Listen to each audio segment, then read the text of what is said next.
గుర్తుపెట్టుకోండి. ఇది చాలా నేరస్తులకు స్టేషన్ బెయిల్ ఎట్లా ఇస్తారండి? ఎస్సీ ఎస్టీ అట్రాసిటీ అనేది ఒక స్పెషల్ యాక్ట్, పార్లమెంట్ లో చట్టం చేయబడినటువంటి ఒక యాక్ట్ ని మీరు అవహేళన చేస్తూ 41 CRPS నోటీసులు ఇచ్చి మరి నేరస్తులని మళ్ళీ అదే వీధుల గుండా తిప్పుతూ భయప్రాంతాలకు గురి చేస్తూ ఈ దళిత వాడల మీదకి మా అక్క చెల్లెల మీదకి మళ్ళీ దాడులు చేయమని చెప్పేసి మరి పంపుతున్నారంటే ఈ సందర్భంగా మరి జనసేన పార్టీ అధ్యక్షుడైనటువంటి మా భాయ్ సాబ్ పవన్ కళ్యాణ్ గారిని సూటిగా ఒక ప్రశ్న అడుగుతున్నా.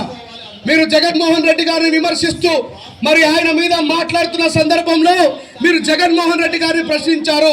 పవన్ కళ్యాణ్ గారు నా దళిత అక్క చెల్లెళ్ళ మీద, నా దళిత అన్నదమ్ముల మీద అన్యాయం జరిగితే దళితులారా చూస్తూ ఎలా ఊరుకుంటున్నారు, మీరు ప్రతిఘటించండి అని మాట్లాడిన పవన్ కళ్యాణ్ గారు ఈ రోజు ఎటుపోయినని చెప్పి అడుగుతా ఉన్నా. పవన్ భాయ్, ఈ రోజు మా జాతి ఒంటరిగా మీకు కనిపించొచ్చు కాక ఇది కేవలం భోగాపురం మండలం సమస్య గానో లేదా గ్రామ సమస్య గానో చూడకండి.